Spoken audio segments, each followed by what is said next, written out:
So guys, कैसे हैं आप? स्टारफील्ड 40,000 ईयर्स के लास्ट एपिसोड में हमने देखा था ली याओ जॉइंट एग्जाम में 92% तक स्पिरिचुअल रूट्स को इंक्रीज करके टॉप रैंक में अपना जगह बना लिया था। और अब इस एपिसोड की शुरुआत में हमें दिखाई जाती है ली याओ के इस पोजीशन को देख के प्रोफेसर शी को डीन रोबोट से ली याओ को कन्विंस करके डीप सी यूनिवर्सिटी में वापस लाने की ऑर्डर भी मिल गया था। प्रोफेसर भी डीन रोबोट को बता रही थी वो अभी ली याओ के पास जाके बातचीत करेगा इस बारे में, और प्रोफेसर शी निकल पड़ी थी उसे कन्विंस करने। इसके बाद हमें ली याओ को दिखाई जाती है वो उसके वेयर हाउस में बैठा हुआ था। कल एग्जाम में सिमुलेटेड बीस्ट बेब से फाइट करके उसे जोरों की भूख लगी थी और वो कंटिन्यू खाते ही जा रहा था। लिटिल ब्लैक भी ली याओ के लिए खाना अरेंज कर रहा था, तभी अचानक उसके दरवाजे पे कोई धक्के मारता है। ली याओ परेशान हो रहा था कि खाने के बीच में कौन आया अभी। ली याओ दरवाजे ओपन करते ही फ्लैश लाइट उसके आंखों में लगता है। असल में वो सारे रिपोर्टर उसे घेर लिया था और उसे पूछ रहा था कि जॉइंट एग्जाम में आप टॉप पे रैंक कर रही हो।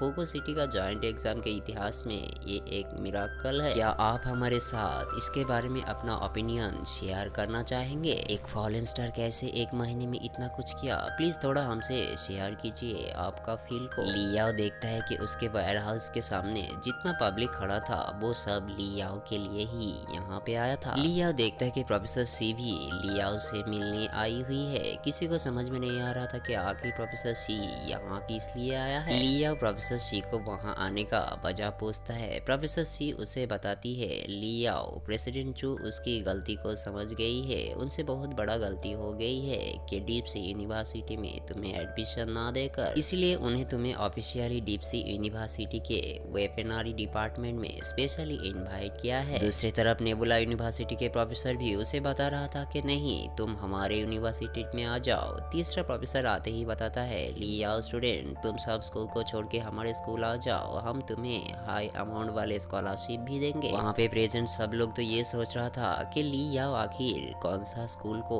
चूज करेगा। ली याओ बताता है कि सॉरी टीचर्स, आप सबका ऑफर काफी अट्रैक्टिव तो है, लेकिन मैं पहले से ही मेरा वॉलंटियर फॉर्म को सबमिट कर दिया हूँ। प्रोफेसर सी को पता था कि ली याओ ऐसा ही कुछ करेगा। फिर वहाँ पे आता है मिस शाओलिंग उसके रेड बैटल शटल स्टारशिप के साथ। मिस शाओलिंग को ली याओ के ऊपर बिलीव था कि आखिरी में ली याओ ही टॉप होगा। ली याओ मिस शाओलिंग और पिंगहाई को थैंक्स कह रहा था क्योंकि आज जिस पोजीशन को अचीव किया था ली याओ सिर्फ के सिर्फ उन दोनों की वजह से। और ली याओ इस मोमेंट को कभी भी जिंदगी में भूलना नहीं चाहता था कि कितना हार्ड वर्क उन दोनों ने ली याओ के लिए किया था। मिस शाओलिंग ली याओ को बता रहा था नहीं नहीं छोड़ो तुम वो सब बातें, तुम्हारा चॉइस अगर दूसरा कुछ होता तो भी मैं तुम्हें सपोर्ट करता था। ली याओ ने तो पहले से ही एक क्रेजीएस्ट चॉइस को सिलेक्ट करके रखा था। मिस शाओलिंग को पता था कि ली याओ पावर हाउस के लिए उसका नेक्स्ट स्टेप को कोई अच्छा जगह पे ही रखेगा। ली याओ मिस शाओलिंग को एक टाइट हग करता है। ली याओ मिस शाओलिंग को बताता है कि अगर इस वर्ल्ड में कोई है ली याओ को समझने के लिए तो वो है मिस शाओलिंग, और वो उसकी ड्रीम पावरफुल आर्टिफैक्ट स्मिथ के बारे में बताता है। और ली याओ इसीलिए ग्रेट डिसलेट ऑयर कॉलेज के मार्शल डिपार्टमेंट में अप्लाई किया है। डीप सी यूनिवर्सिटी एक पवित्र जगह है स्मिथ के लिए, और अब ली याओ का सपना पूरा होने वाला है। प्रोफेसर शी तो उसके ये बात सुनते ही काफी खुश हो गया था कि ली याओ ने राइट चॉइस को ही चुना, और प्रोफेसर शी उसे प्रॉमिस करता है कि आने वाला 30 साल में ली याओ कियान वर्ल्ड के एक सुपरनोवा भी यहाँ से बन सकता है। ली याओ तो सबको चेक कर रहा था कौन क्या सोचता है उसकी डिसीजन पर। ली याओ सबको हैरान करके बताता है कि वो ग्रेट डिसलेट ऑयर कॉलेज के रिफाइनमेंट डिपार्टमेंट में पहले से ही अप्लाई किया है। ग्रेट डिसलेट ऑयल एकेडमी एक वेपन मेकिंग डिपार्टमेंट है। ली याओ के डिसीजन पर प्रोफेसर सी काफी नाराज था। वो नहीं चाहता था कि वो अपनी पैशन के लिए अपनी ड्रीम को छोड़ दे। ली याओ बता रहा था नहीं प्रोफेसर, मैं मेरा पैशन के लिए ड्रीम को नहीं भूल रहा हूँ, और उसे पता है कि डीप सी यूनिवर्सिटी एक स्मिथ के लिए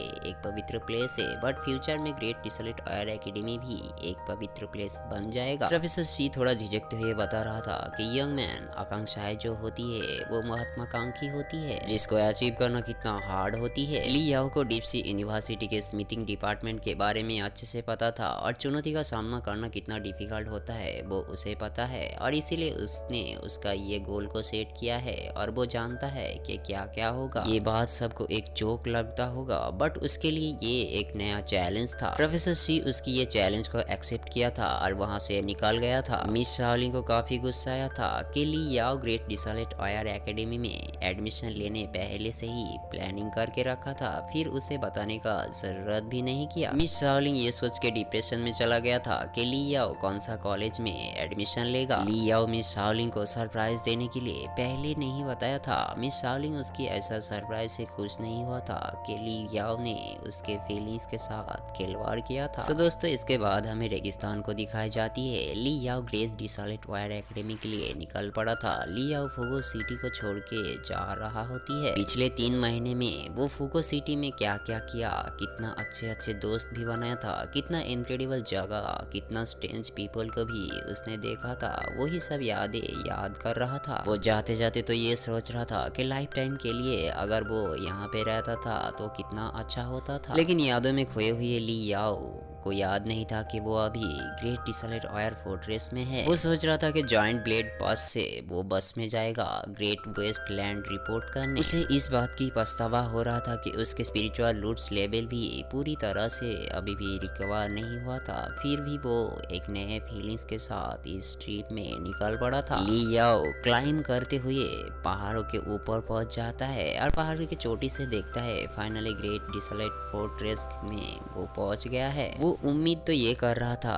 कि उसे यहाँ से रियल एबिलिटी मिल सके। इसके बाद हमें रेड हाई स्कूल को दिखाई जाती है। रेड स्काई स्कूल के डायरेक्टर लियान ली के एक गलत कदम उठाने पर काफी फाइनेंशियल लॉस हो गया था। डायरेक्टर लियान ली टूट पड़ा था। हेलियन भी उसे छोड़ के निकल गया था। इसके बाद हमें लियाओ को दिखाई जाती है। वो ग्रेट डिसॉल्ट फोर्ट्रेस में पहुंच गया था और वो उसके लिटिल ब्लॉक को बता रहा था कि कार में वो उसे ले जाने नहीं पाएगा, वो उसे दोबारा ग्रेट डिसॉल्ट ऑयर कॉलेज में मिलेगा, यही बता रहा था। और लियाओ उसे प्रॉमिस करता है कि वापस आके वो डेली उसे खेलने ले जाएगा और लिटिल ब्लॉक को थोड़ा सहलाता है। लियाओ स्टेशन पहुंच गया था जहां पे ट्रेन में सफर करने वाले सबको स्वागत किया जा रहा था और वेटिंग रूम जाके क्लिप जी और HF से ऑर्गेनाइजेशन के बारे में इंफॉर्मेशन लेने बता रहा था। लियाओ यहाँ पे किसी को तलाश कर रहा था कि इस ऑर्गेनाइजेशन के बारे में कुछ इंफॉर्मेशन ले सके। मिस्टर डिंगिन डिंग ट्रेन के हर एक कोच की फॉल्ट को इंक्वायरी कर रही होती है। तभी वहाँ पे एक कपल के साथ डिंगिन डिंग की धक्के लग जाती है। उसे सॉरी कहता है लेकिन वो लड़का मान नहीं रही थी कि मिस्टर डिंगिन डिंग ने जानबूझकर धक्का मारा है। ली याओ मिस्टर डिंगिन डिंग को नोटिस करता है और वो लड़का थोड़ा जिद्दी टाइप का था। वो मिस्टर डिंगिन डिंग को पीछा कर रहा था। वो बता रहा था मैं आपसे बात कर रहा हूँ तो आप भाग क्यों रही हो। मिस्टर डिंगिन डिंग उसे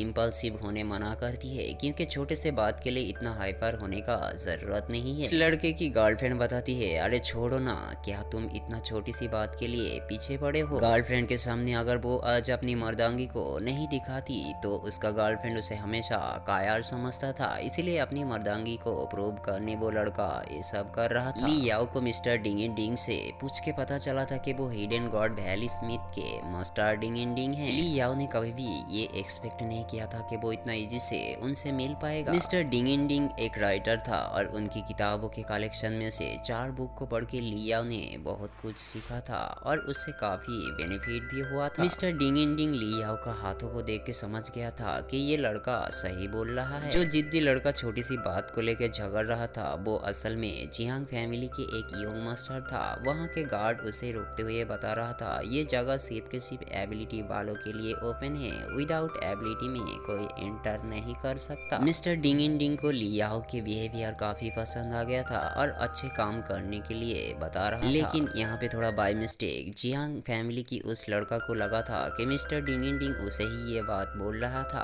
और वो गर्व से बोल रहा था ऑफ कोर्स मैं हूँ और मैं जियांग फैमिली से बिलोंग्स करता हूँ। इसके बाद हमें लियाओ को दिखाई जाती है। वो ट्रेन में सफर कर रही होती है। जियांग फैमिली के यंग मास्टर मिलिट्री की इतना हाई स्पीड वाला ट्रेन में सफर कर रहा था ये तो उसे बिलीव हो गया था और वो बता रहा था कि किसी का हिम्मत नहीं है कि कोई इस ट्रेन को रोके और ये एक्सपीरियंस उसके लिए एक रेयर एक्सपीरियंस होने वाला था। उसकी गर्लफ्रेंड बता रहा था कि किसी का हिम्मत नहीं है कि जियांग फैमिली के मास्टर के ऊपर हाथ उठाए और अगर उठा भी देता है तो तुम उसे अपनी पावर से खत्म कर देना। ये सब बोरिंग बात सुन के लियाओ का कान पक गया था और उसने म्यूजिक प्ले कर दिया। ट्रेन अपनी ही स्पीड में चल रहा था तभी अचानक बिजली कड़कने से सबको एक झटका महसूस होता है। लियाओ को समझ में नहीं आ रहा था कि क्या हो रहा है। अनाउंसमेंट में सबको बताया जाता है कि ट्रेन अभी थंडरस्टॉर्म एरिया में है, इसलिए हल्का फुल्का झटका महसूस हो रहा है और ट्रेन की चेन भी ना खींचे। ली याओ बाहर के थंडर को देखता है, लेकिन उसे समझ में नहीं आ रहा था कि वो क्या चीज है। ट्रेन के गार्ड भी भाग रही होती है। ली याओ रीजन जानने के लिए नीचे कान ले जाके ट्रेन की वाइब्रेट के साथ ट्रेन की डिफेंस सिस्टम को भी सुनने का कोशिश करता है। वो सुनता है कि ट्रेन की क्रिस्टल फिजिक्स हार्ड शील्ड में कुछ चीज हिट कर रहा है, जिसका साउंड एक्सप्लोजन फटने वाला जैसा है। तभी वहाँ पे कुछ पैसेंजर को दूसरे कोच में शिफ्ट करते हुए देखते हैं। अगेन अनाउंसमेंट होती है कि बॉल लाइटिंग स्ट्राइक के सिंबल से कोच नंबर 14 में एक छोटा सा खरोच आया है और उसे वो लोग रिपेयर करने का